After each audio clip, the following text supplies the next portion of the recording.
ہر چیز ایسے پڑی تھی جیسے ان شاہانہ خیموں کے مکین ابھی ابھی نکل کے گئے ہیں اور ابھی واپس آ جائیں گے۔ کوئی سالار نظر نہ آیا، وہ زندہ نکل گئے تھے۔ سالار محبوزان بھی نکل گیا تھا اور عیسائیوں کا سردار اور سالار فضیل بن عمران بھی نکل گیا تھا۔ جاسوسوں کی اطلاعات کے مطابق آتش پرستوں اور عیسائیوں کے سردار زومیل چلے گئے تھے، جہاں عیسائی قبائل کا دوسرا حصہ خیمہ زن تھا۔ وہ مسلمانوں پر حملہ کرنے کی ابھی تیاری ہی کر رہا تھا۔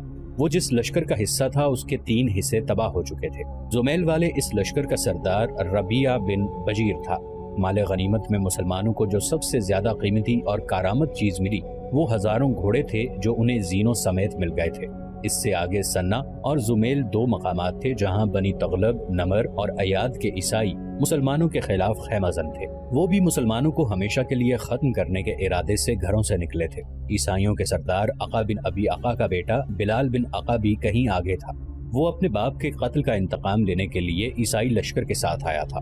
خدا کی قسم، خالد رضی اللہ عنہ نے مزیح کی معجزہ نما فتح کے بعد اپنے سالاروں سے کہا، میں دومت الجندل سے قسم کھا کر چلا تھا کہ بنی تغلب پر اس طرح جھپٹوں گا کہ پھر وہ کبھی اسلام کے خلاف اٹھنے کے قابل نہیں رہیں گے۔ بنی تغلب ابھی آگے ہیں، ان پر جھپٹنے کی تیاری کرو۔ مزیح کی بستی پر بھی مسلمانوں نے چھاپا مارا تھا۔ یہ عیسائیوں کی بستی تھی۔ وہاں 2 ایسے آدمیوں کو مسلمانوں نے قتل کر دیا جو مسلمان تھے۔ انہوں نے کسی وقت مدینہ میں آ کر اسلام قبول کیا اور واپس اپنی بستی میں چلے گئے تھے۔ انہیں مجاہدین نے انجانے میں عیسائی سمجھ کر مار ڈالا۔ خالد رضی اللہ عنہ نے اتنی بڑی فتح کی خبر خلیفۃ المسلمین حضرت ابوبکر صدیق رضی اللہ عنہ کو مدینہ بھیجی اور پیغام میں یہ اطلاع بھی دی کہ مجاہدین کے ہاتھوں عیسائیوں کی ایک بستی میں 2 مسلمان بھی غلطی سے مارے گئے ہیں۔ خلیفۃ المسلمین رضی اللہ عنہ نے فتح کی خبر کے ساتھ ان 2 مسلمانوں کے قتل کی خبر بھی سنی تو سب کو سنا دی۔ خالد کو اس کی سزا ملنی چاہیے۔ عمر رضی اللہ عنہ نے کہا، مسلمان کا خون معاف نہیں کیا جا سکتا۔ جو لوگ کفار کے ساتھ رہتے ہیں وہ اس صورتحال میں جو وہاں پیدا ہو گئی تھی مارے جا سکتے ہیں۔ خلیفۃ المسلمین رضی اللہ عنہ نے کہا، اس قتل کا ذمہ دار خالد ہے۔ عمر رضی اللہ عنہ نے اصرار کیا، اسے سزا ملنی چاہیے۔ خلافت مدینہ کی طرف سے دونوں مقتولین کے پسماندگان کو خون بہا ادا کر دیا جائے گا۔ ابوبکر صدیق رضی اللہ عنہ نے فیصلہ سنایا اور یہ خون بہا اسی قاصد کے ساتھ بھیج دیا جائے گا جو فتح کی خبر لایا ہے۔ عمر رضی اللہ عنہ نے پھر سزا کی بات کی۔ عمر خلیفۃ المسلمین رضی اللہ عنہ نے گرج کر کہا، خالد واپس نہیں آئے گا۔ میں اس شمشیر کو نیام میں نہیں ڈال سکتا جسے اللہ نے کفار کے خلاف بے نیام کیا ہے۔ بحوالہ طبری، ابن حشام، ابو سعید، حسین ہیکر۔ مزیح کے میدان جنگ میں ہڈیاں اور کھوپڑیاں رہ گئی تھیں جو دور دور تک بکھری ہوئی تھیں۔ گدھ، گیدڑ، بھیریے، صحرائی لومڑیاں، گرگٹ، سانپ اور حشرات الارض ان ہڈیوں سے گوشت کھا گئے تھے۔ یہ آتش پرستوں کی اس جنگی قوت کی ہڈیاں تھیں جس نے عرب، عراق اور شام پر دہشت طاری کر رکھی تھی۔ ان میں ان عیسائیوں کی ہڈیاں بھی شامل تھیں جو فارس کی جنگی قوت میں اضافہ کرنے آئے تھے۔ یہ عیسائی اپنے سرداروں کے خون کا بدلہ لینے آئے تھے۔ اسے انہوں نے مذہبی جنگ بھی سمجھا تھا۔ وہ اسلام کے راستے میں حائل ہونے آئے تھے۔ ان ہڈیوں میں ان ہاتھوں کی ہڈیاں بھی تھیں جنہوں نے حق پرستوں کو کاٹنے کے لیے نیاموں سے تلواریں نکالی تھیں۔ ان ہاتھوں میں برچیاں بھی تھیں۔ ان ہاتھوں میں گھوڑوں کی باگیں بھی تھیں۔ وہ اس خوش فہمی میں مبتلا ہو کر آئے تھے کہ ارض و سما کی طاقت انہی کے ہاتھوں میں ہے، اور وہ سمجھتے تھے کہ جب وہ گھوڑوں پر سوار ہوتے ہیں تو ان کے نیچے زمین کانپتی ہے، مگر اب وہ زمین جو کبھی کسی انسان اور اس کے گھوڑے کے بوجھ اور خوف سے نہیں کانپی، ان کے نیچے سے نکل گئی تھی، اور زمین نے ان کے مردہ جسموں کو قبول کرنے سے انکار کر دیا تھا۔ زمین اور حق پرستوں کے بوجھ اور روب سے کبھی نہیں کانپی تھی۔ اللہ کا فرمان قرآن کی صورت میں مکمل ہو چکا تھا، اور اللہ کو وحدہ لا شریک ماننے والے اللہ کے اس فرمان سے آگاہ تھے کہ گردن کو کتنا ہی اکڑا لے، سر کو جتنا اونچا کر لے، تو پہاڑوں سے اونچا نہیں ہو سکے گا، اور تو کتنے ہی روب اور دبدبے سے کیوں نہ چلے، زمین کو تو نہیں پھاڑ سکے گا۔ حق پرستوں کو اللہ کا یہ وعدہ بھی یاد تھا کہ تم میں 10 ایمان والے ہوئے تو 100 کفار پر غالب آئیں گے۔ یہ ایمان کی ہی قوت تھی کہ 10 ایمان والے 100 پر اور 20 200 پر غالب آ گئے تھے۔ سالار اعلیٰ ابن ولید کہے نہ کہے، کیا تم خود نہیں جانتے؟ مسلمانوں کے سالار ابو لیلہ اپنے کمانداروں اور چند ایک سپاہیوں کو جو ان کے ارد گرد اکٹھے ہو گئے تھے کہہ رہے تھے، اگر تم سے ایمان لے لیا جائے تو تمہارے پاس گوشت اور ہڈیوں کے جسم رہ جائیں گے، کیا انجام ہوگا ان جسموں کا؟ وہ دیکھو، وہ کھوپڑیاں دیکھو، ان کے اوپر کا گوشت کھایا جا چکا ہے، ان کے اندر مغز موجود ہیں، مگر یہ مغز اب سوچنے کے قابل نہیں رہے، ان میں کیڑے داخل ہو چکے ہیں اور ان کے مغز کیڑوں کی خوراک بن رہے ہیں۔ وہ ذرا اونچی جگہ کھڑے تھے۔ سب نے اس وسیع میدان کی طرف دیکھا جہاں کسرا کی فوج کا اور عیسائیوں کے لشکر کا کیمپ تھا۔ 3 راتیں پہلے یہاں گہما گہمی تھی، سپاہی ناچ رہے تھے، ان کے سالار اور سردار خیموں میں شراب پی رہے تھے، مسلمانوں کا شب خون ان پر قیامت بن کر ٹوٹا تھا۔ اور اب دیکھو، سالار قیقع بن عمرو نے اپنے ماتحتوں اور سپاہیوں سے کہا، یہ ان کا انجام ہے جنہوں نے اللہ کو نہ مانا، محمد صلی اللہ علیہ وآلہ وسلم کو اللہ کا رسول نہ مانا، انہوں نے اپنے خدا بنائے ہوئے تھے، ان کے سردار خداؤں کے ایلچی بنے ہوئے تھے، فارس کے بادشاہ اللہ کے بندوں کو اپنے بندے سمجھتے تھے۔ سالار اعلیٰ ابن ولید نے کہا ہے کہ مجاہدین کو بتاؤ کہ تمہیں اللہ دیکھ رہا ہے اور وہی ہے اجر دینے والا، اور اسی نے تمہارے جسموں میں اتنی طاقت بھر دی ہے کہ آرام کا ایک پل نہیں ملتا، تمہارے جسم لڑ رہے ہوتے ہیں یا کوچ کر رہے ہوتے ہیں اور اگلے روز اگلی لڑائی کے لیے تیار ہو رہے ہوتے ہیں۔ یہ طاقت جسمانی نہیں، یہ روح کی طاقت ہے اور روح کو ایمان تقویت دیتا ہے۔ سالار اعلیٰ نے کہا ہے کہ سب سے کہہ دو کہ زمین کی ملکیت پر لڑنے نہیں آئے، تم کفر پر غالب آنے کے لیے لڑ رہے ہو۔ سالار زبرقان اپنے دستوں کے کمانداروں سے کہہ رہے تھے۔ ابن ولید نے کہا ہے کہ ان جسموں کو ایمان سے اور پاک عزم سے خالی کر دو تو ابھی گر پڑو گے، اور جسم روحوں سے خالی ہو جائیں گے۔ جسم تو 2 لڑائیاں لڑ کر ہی ختم ہو گئے تھے، اب تمہاری روحیں لڑ رہی ہیں۔ سالار عدی بن حاتم بھی اپنے دستوں کو سالار اعلیٰ کا یہی پیغام دے رہے تھے۔ سالار عاصم بن عمرو بھی، جو سالار قیقع بن عمرو کے بڑے بھائی تھے، اپنے مجاہدین کے ساتھ یہی باتیں کر رہے تھے۔ خالد رضی اللہ عنہ نے اپنے تمام سالاروں سے کہا تھا کہ مجاہدین کے جسم لڑنے کے قابل نہیں رہے، اور یہ عزم کی پختگی کا کرشمہ ہے کہ شل اور چور جسموں سے بھی ہر میدان میں یہ تازہ دم ہو جاتے ہیں۔ خالد رضی اللہ عنہ نے سالاروں سے کہا تھا کہ ان کے حوصلے اور جذبے کو قائم رکھنا بہت ضروری ہے۔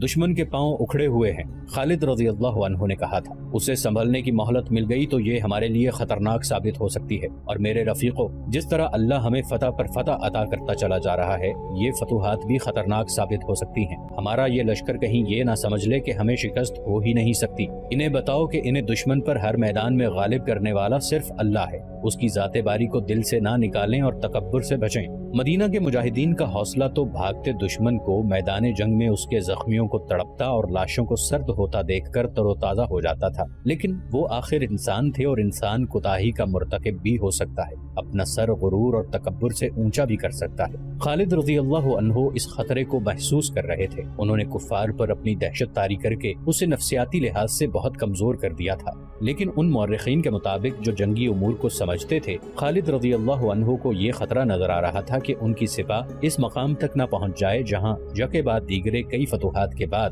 دشمن کے دباؤ سے تھوڑا سا بھی پیچھے ہٹنا پڑے تو سپاہ بالکل ہی پسپا ہو جائے۔ اس خطرے نے انہیں پریشان سا کر دیا تھا، انہوں نے یہ سوچا ہی نہیں کہ اپنے لشکر کو آرام کے لیے کچھ وقت دے دیں۔ وہ ایسی جنگی چالیں سوچ رہے تھے جن سے دشمن کو بے خبری میں دبوچا جا سکے۔ ایک چال خالد رضی اللہ عنہ مزیح میں آزما چکے تھے، یہ کامیاب رہی، یہ تھا شب خون۔ پورے لشکر نے دشمن کی خیمہ گاہ پر حملہ کر دیا تھا، لیکن ضروری نہیں تھا کہ یہ چال ہر بار کامیاب ہوتی، کیونکہ پورے لشکر کو خاموشی سے دشمن کی خیمہ گاہ تک پہنچانا آسان کام نہیں تھا۔ اس وقت دشمن کا لشکر 2 مقامات پر جمع تھا، ایک زمیل تھا اور دوسرا تھا سنا۔ انہی 2 مقامات کے متعلق اطلاع ملی تھی کہ آتش پرستوں اور عیسائیوں کے لشکر جمع ہیں۔ اب حسید کا بھاگا ہوا لشکر بھی وہیں جا پہنچا تھا، اور مزیح سے دشمن کی جو نفری بچ نکلی تھی وہ بھی انہی 2 مقامات پر چلی گئی تھی۔ اس شکست خوردہ نفری نے سنا اور زمیل میں جا کر دہشت پھیلا دی۔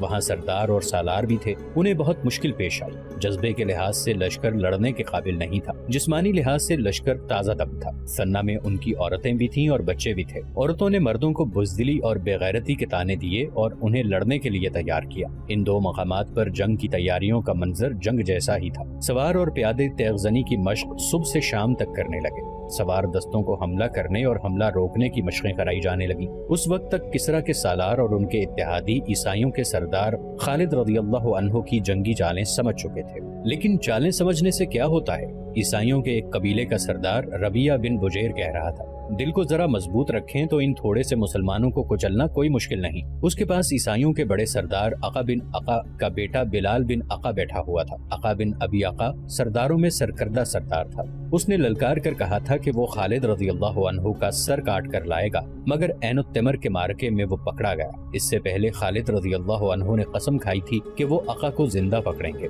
خالد رضی اللہ عنہ کی قسم پوری ہو گئی، انہوں نے عقا کا سر اپنی تلوار سے کاٹا تھا۔ بلال عقا کا جواں بیٹا تھا، تھا جو اپنے باپ کے خون کا بدلہ لینے آیا تھا۔ ابن بجیر، اس نے اپنے سردار ربیہ کی بات سن کر کہا، میں اپنے باپ کے سر کے بدلے خالد کا سر لینے آیا ہوں، ایک نہیں ہم پر ہزاروں سروں کا قرض چڑھ گیا ہے۔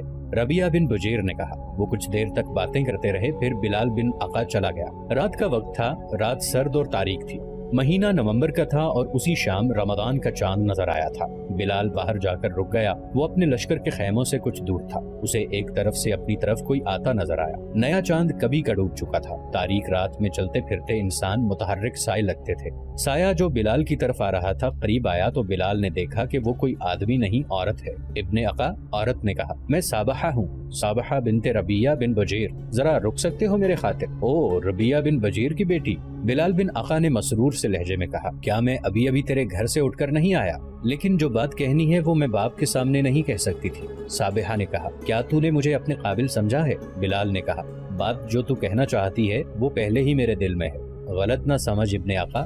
صابحہ نے کہا، پہلے میری بات سن لے، مجھے بتا کہ مجھ سے زیادہ خوبصورت لڑکی تو نے کبھی دیکھی ہے؟ نہیں بنت ربیہ، کبھی مدائن گیا ہے تو؟ صابحہ نے کہا، گیا ہوں، سنا ہے فارس کی لڑکیاں بہت خوبصورت ہوتی ہیں۔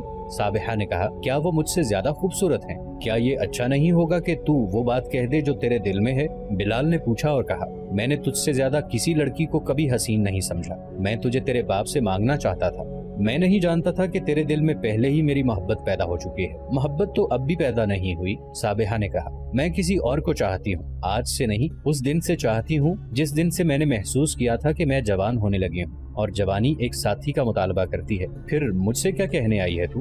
یہ کہ میں نے اسے اپنے قابل سمجھنا چھوڑ دیا ہے۔ صابحہ نے کہا، مرد کی طاقت عورت کے جسم کے لیے ہی نہیں ہوتی، وہ طاقتور اور خوبصورت آدمی ہے، وہ جب گھوڑے پر بیٹھتا ہے تو مجھے اور زیادہ خوبصورت لگتا ہے۔ پھر کیا ہوا اسے؟ وہ بزدل نکلا۔ صابحہ نے کہا، وہ لڑائیوں میں بھاگ کر آیا ہے، دونوں بار اسے خراش تک نہیں آئی تھی، مجھے شک ہے کہ وہ لڑے بغیر بھاگ آتا رہا ہے۔ وہ میرے پاس آیا تھا، میں نے اسے کہہ دیا ہے کہ وہ مجھے بھول جائے، میں کسی بزدل کی بیوی نہیں بن سکتی۔ اس نے میرے باپ کو بتایا تو باپ نے مجھے کہا کہ میں تو اس کی بیوی بننے والی ہوں۔ میں نے باپ سے بھی کہہ دیا ہے کہ میں میدان سے بھاگے ہوئے کسی آدمی کی بیوی نہیں بنوں گی۔ میں نے باپ سے یہ بھی کہا ہے کہ مجھے اس شخص کی بیوی بنانا ہے تو میری لاش اس کے حوالے کر دو۔ کیا اب تم میری بہادری آزمانا چاہتی ہو؟ بلال نے پوچھا۔ ہاں، صابحہ نے کہا، اور اس کا انعام دیکھ، اتنا حسین جسم تجھے کہاں ملے گا؟ کہیں نہیں، بلال نے کہا، لیکن میں ایک کام کا وعدہ نہیں کروں گا۔